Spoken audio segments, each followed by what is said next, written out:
하나님 말씀 전하도록 하겠습니다.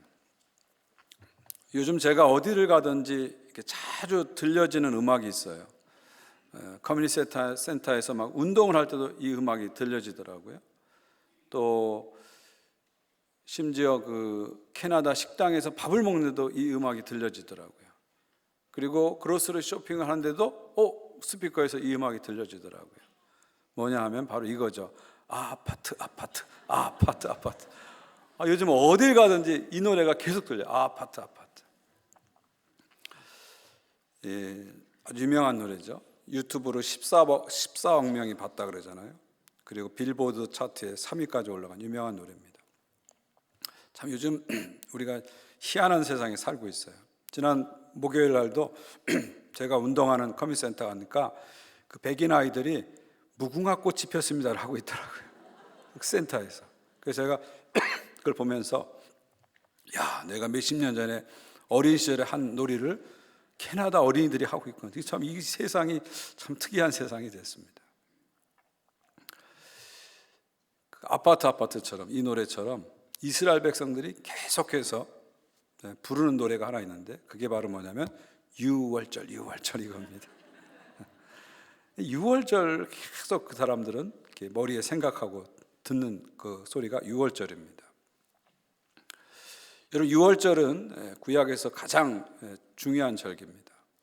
또 신약에 와서도 예수님의 핵심 사역인 십자가를 이해하는 데 가장 중요한 사역입니다.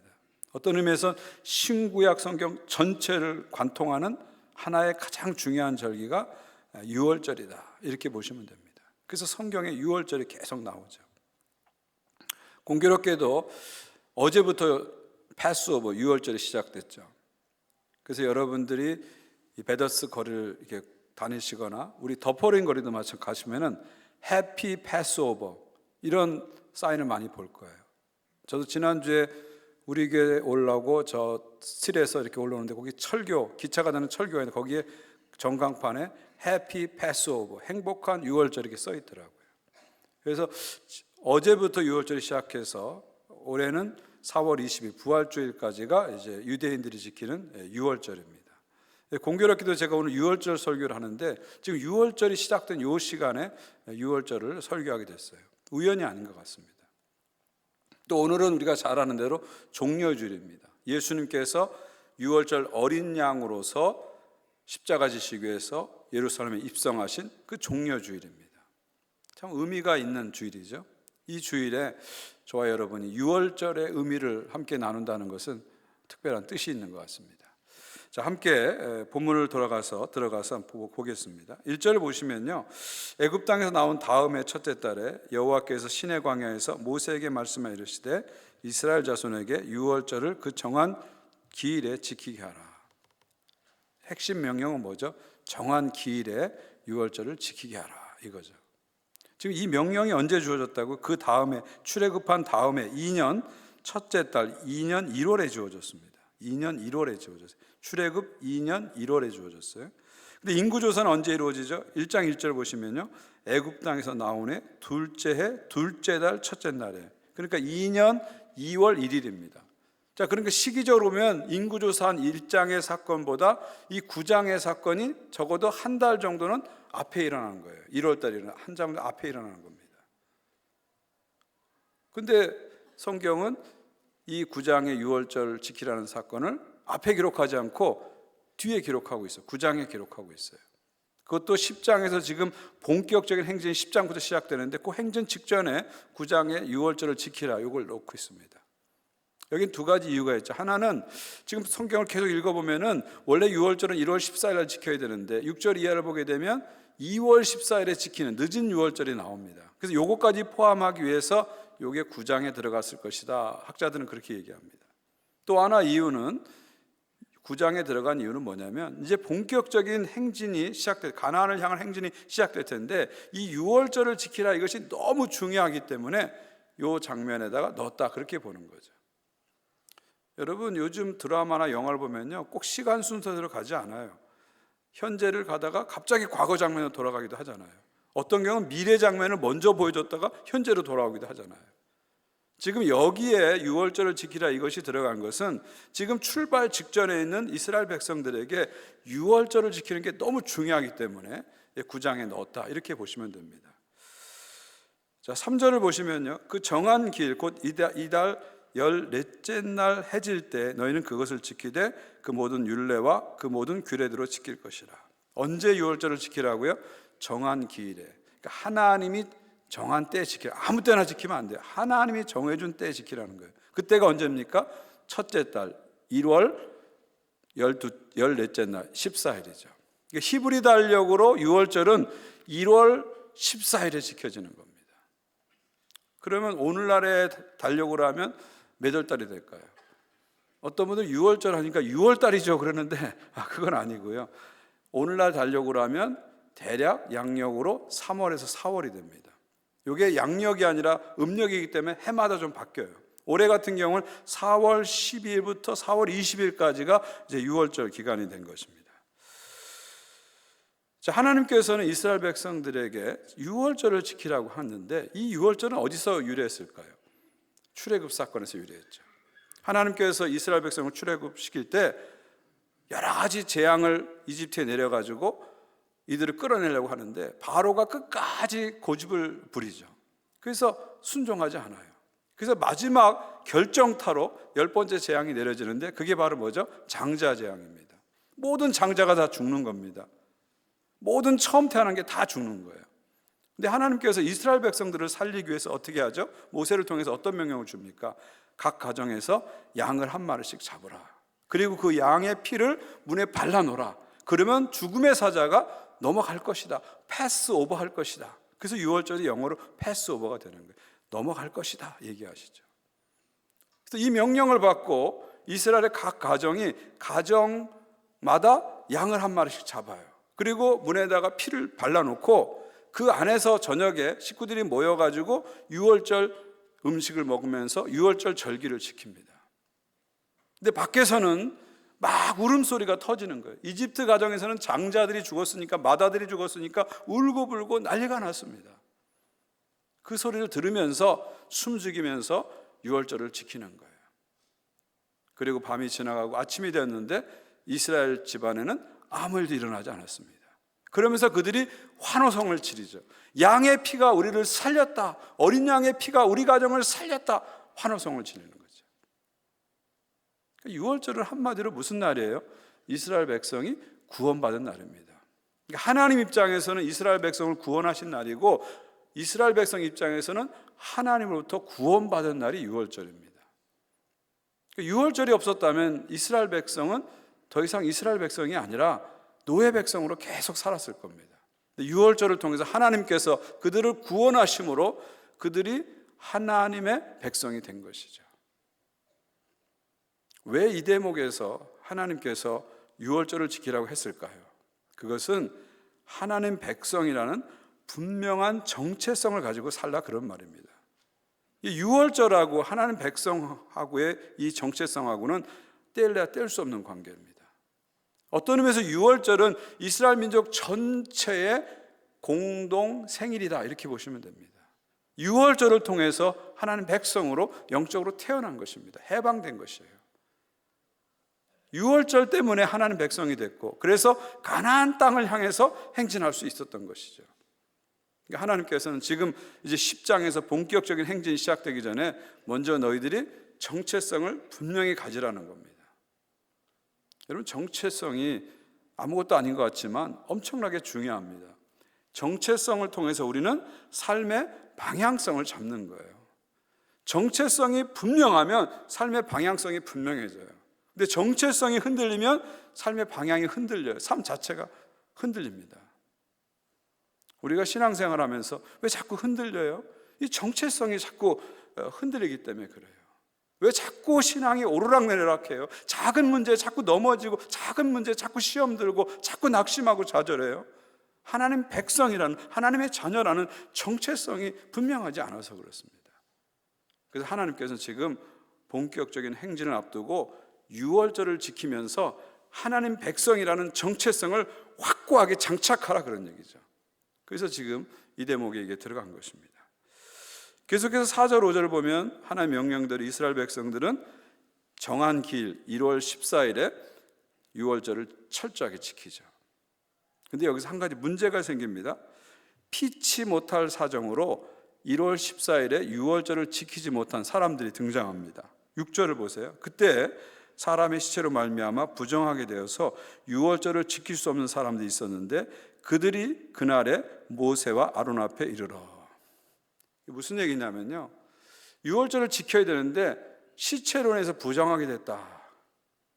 여러분, 이스라엘에서는 시체를 가까이 하면, 구약성경에서 시체를 가까이 하면 부정하게 됩니다. 부정한 사람은 예배에 참석할 수 없는 거예요. 유월절을 참석할 수 없는 겁니다. 예를 들면 이런 거죠. 유월절이 바로 앞에 있었는데 부모님이 돌아가셨어요. 자식 된 도리로 부모상에 참석하지 않을 수 없잖아요. 그러면 시체를 가까이 해야 됐잖아요. 그러면 유월절에 참석하지 못하는 경우예요. 이런 사람들이 이제 생긴 거죠. 또 10절에 보게 되면 또 한 가지 경우가 추가되는데, 먼 여행 중에 있어서 정한 기일에 유월절을 지키지 못한 사람들, 여행을 멀리 떠나서 돌아오다가 유월절에 맞춰서 못 돌아온 거예요. 이런 사람들이 있습니다. 자, 이런 사람들이 모세를 찾아와서 우리도 유월절 지키게 해주세요, 우리도 유월절 예물 드리게 해주세요 얘기하는 거죠. 참 기특한 사람들이잖아요. 안 지킨 게 아니라 못 지킨 거잖아요. 피치 못할 사정으로 못 지킨 거잖아요. 그냥 넘어가도 되잖아요. 그런데도 불구하고 우리도 유월절 지키고 싶어요, 유월절 예물 드리고 싶어요, 이렇게 나오니까 참 훌륭한 사람들이죠. 자, 이 질문을 받고 모세가 어떻게 합니까? 9절, 8절을 보세요. 모세가 그들에게 이르되 기다리라, 여호와께서 너희에 대하여 어떻게 명령하시는 줄 내가 들으리라. 모세는 바로 대답하지 않고 기다리라 얘기하죠. 그리고 내가 하나님의 음성을 들어서 하나님의 뜻을 너희에게 이야기해 주리라 이렇게 말합니다. 우린 여기서 모세의 위대한 점을 발견하게 되죠.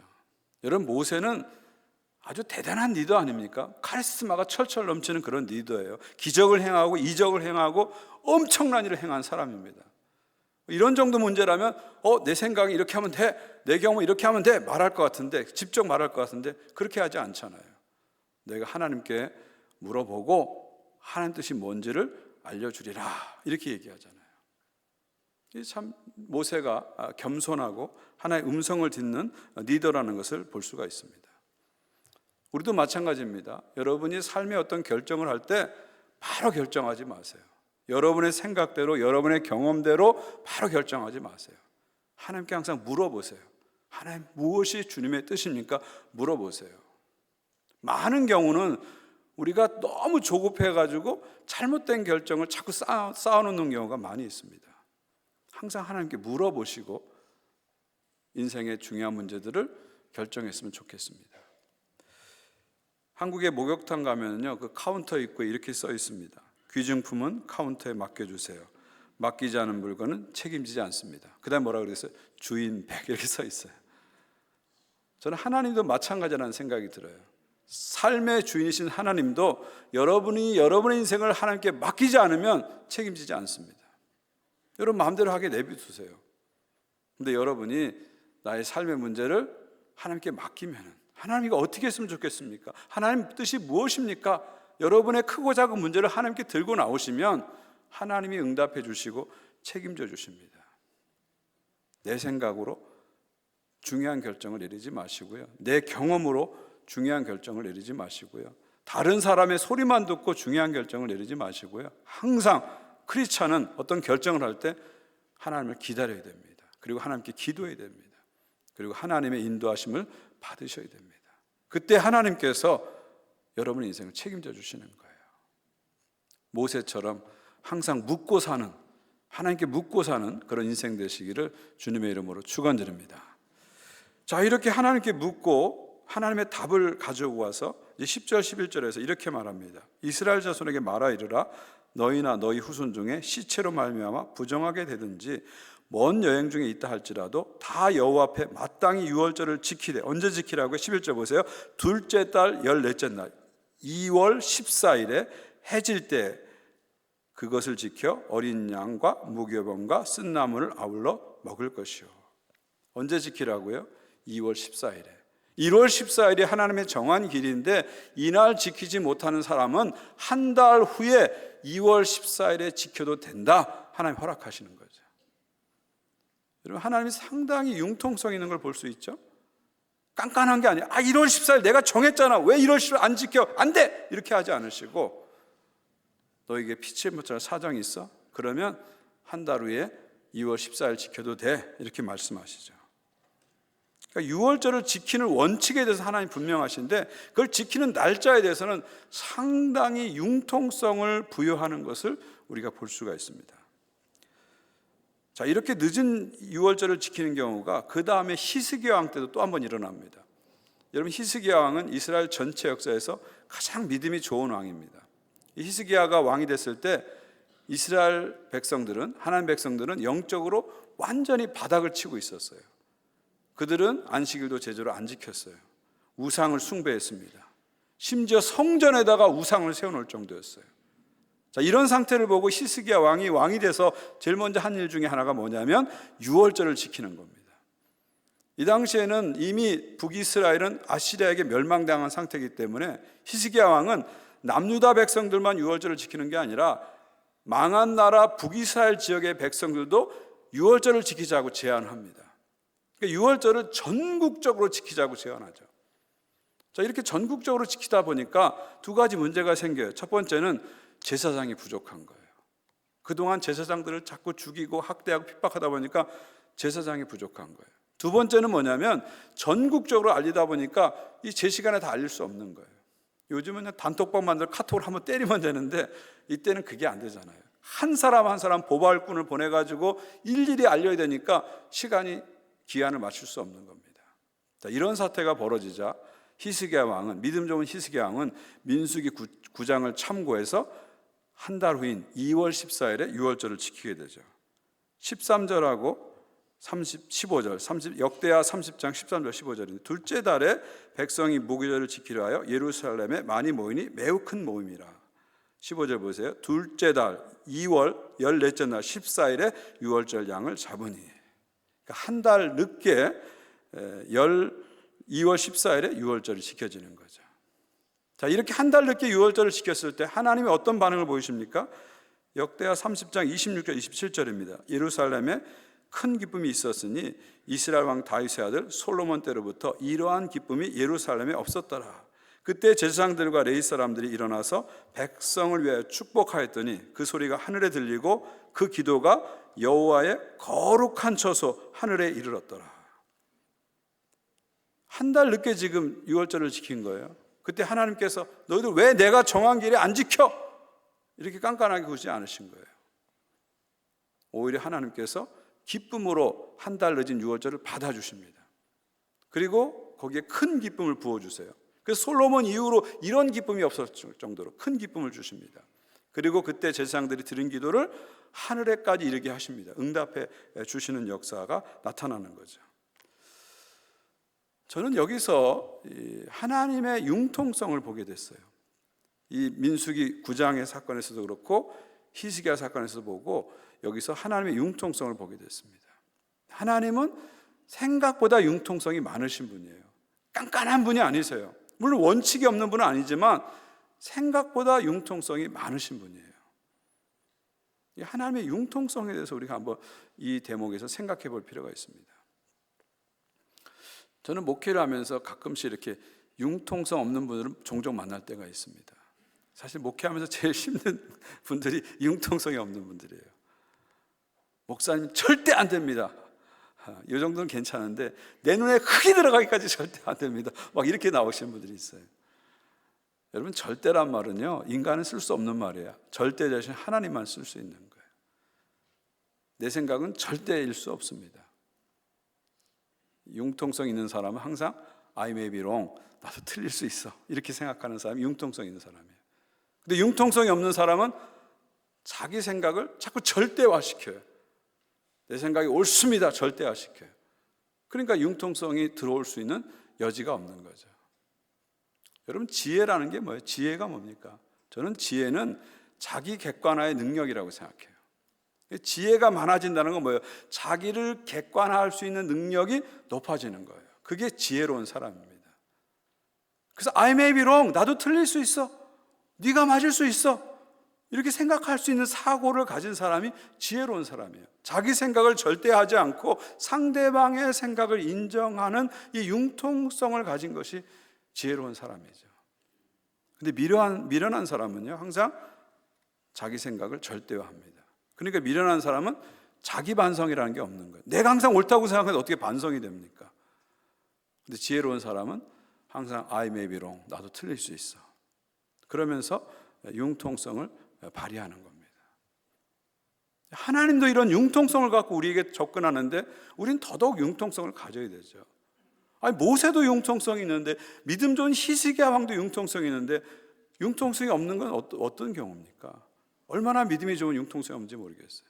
융통성을 여러분 항상 가지셔야 됩니다. 하나님의 일에 대해서도 그렇고, 여러분의 개인적인 일에서 그렇고, 여러분과의 사람들과 관계 속에서 융통성을 항상 가지셔야 돼요. 저희 선친께서 저 어렸을 때부터 항상 자주 하신 말씀이 있어요. 지금도 이제, 옛날엔 그때 별로 중요하게 생각 안 됐는데 지금 이제 새록새록 생각나는 몇 가지 말들이 있는데, 그 중에 하나가 뭐냐면, 저희 아버지 이런 말씀 자주 하셨어요. 사람은 유도리가 있어야 돼 그러셨어요. 사람은 유도리가 있어야 돼. 유도리가 융통성입니다. 우리 아버님만 해도 1930년대생이니까 일본 말을 좀 쓰세요. 유도리가 있어야 돼 그랬어요.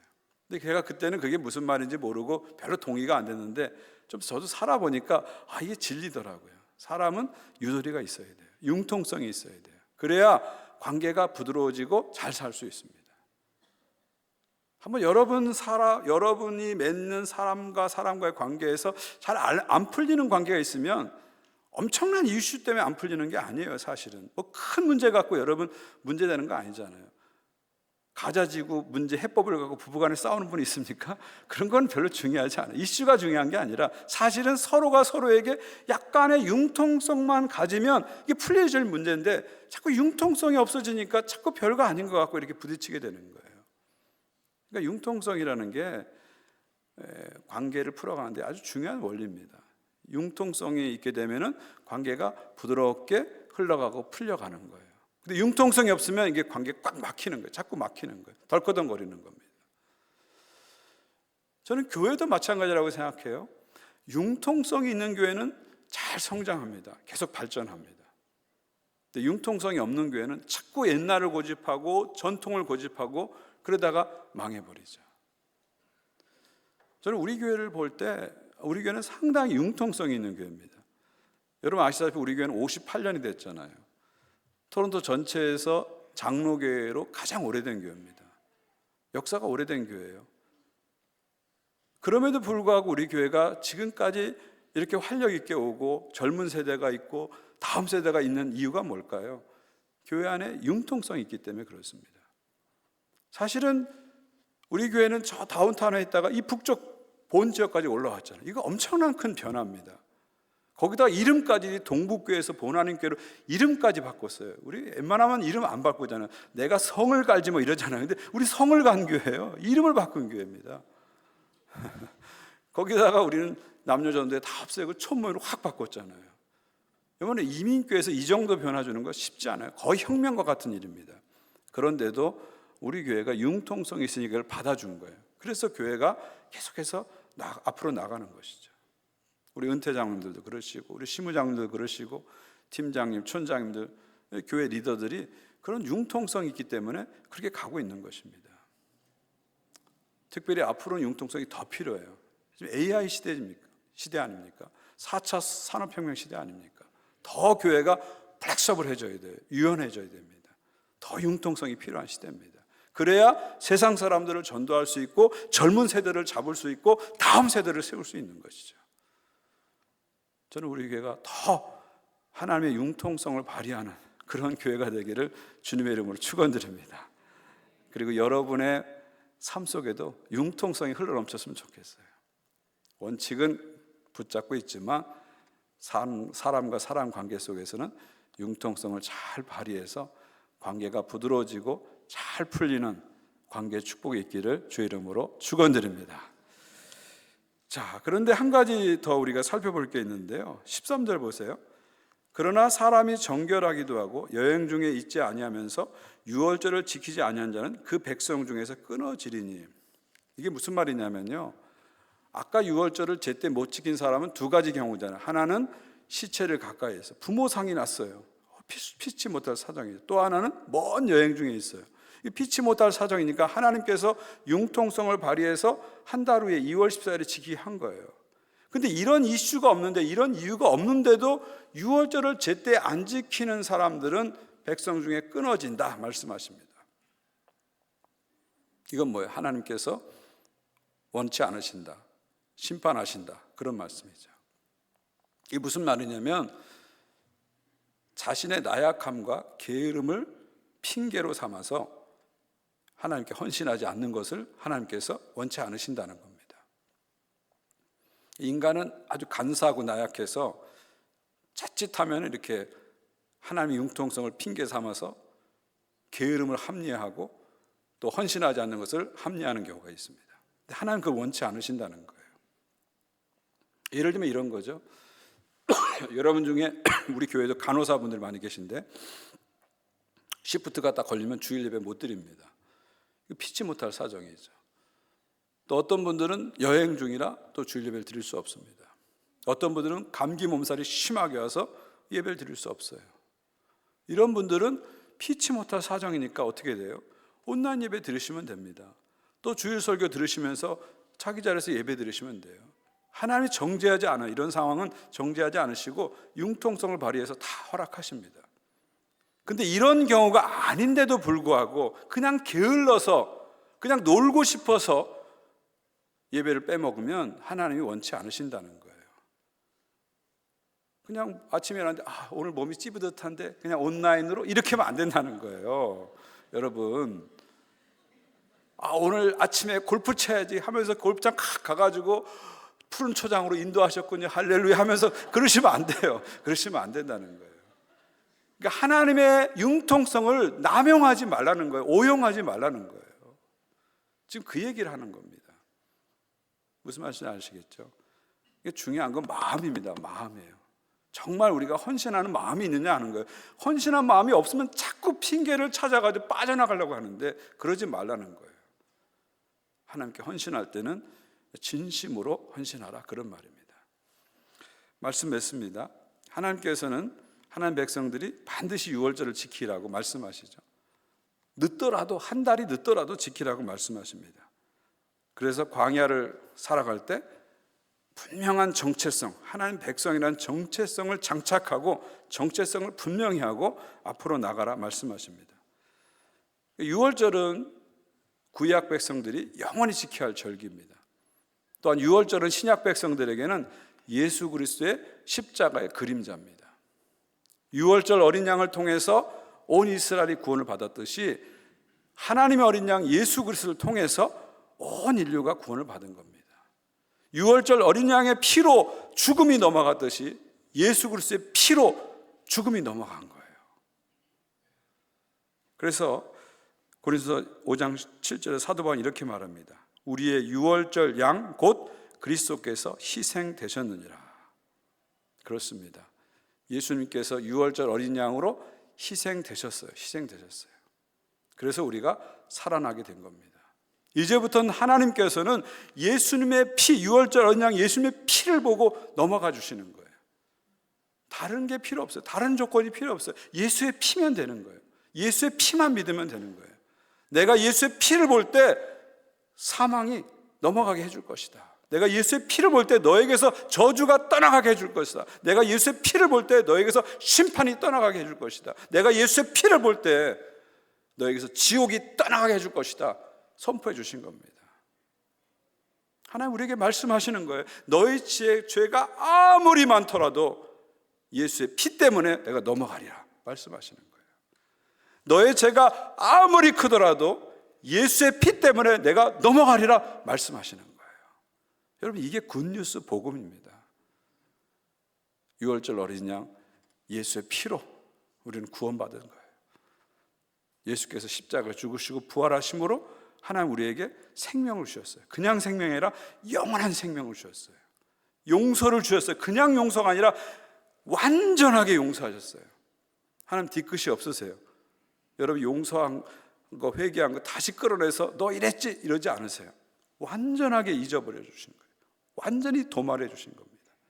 그리고 우리에게 새로운 삶을 열어주신 겁니다. 이제부터 저와 여러분은 6월절 어린 양의 피 아래서 살아가는 거예요. Under the blood of the Lamb. 하나님의 피 아래, 어린 양의 피 아래 우리는 살아가는 것입니다. 그렇기 때문에 어떤 권세도 우리를 무너뜨릴 수 없습니다. 어떤 고난도, 어떤 비난도, 어떤 정죄도 여러분 무너뜨릴 수 없어요. 왜냐하면 우리는 예수의 피 아래 있기 때문에, 나는 예수의 보혈 아래 있기 때문에 건드릴 수 없는 겁니다. 항상 이거 잊지 마십시오. 나는 예수 어린 양의 피로 구원받았고 그 피 아래서 예수의 피의 카바를 받고 있다는 것, 그 보혈의 피 아래 있다는 것을 잊지 마세요. 예배드리고 현실에 나가서 조금 어려움이 온다고 자꾸 낙심하지 마세요. 예수는 피 아래 있는 하나님 백성인데 뭘 걱정하십니까? 조금 어려움이 온다고 해서 그거 갖고 주눅 들지 마세요.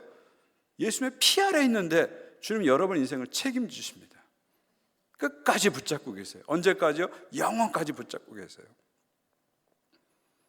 날마다 6월절을 지키세요. 십자가를 바라보세요. 하나님의 자녀라는 정체성을 잊지 마십시오. 그 날마다 십자가를 붙잡고 담대하게 또 당당하게 살아가시는 여러분 모두가 되시기를 주님의 이름으로 축원드립니다.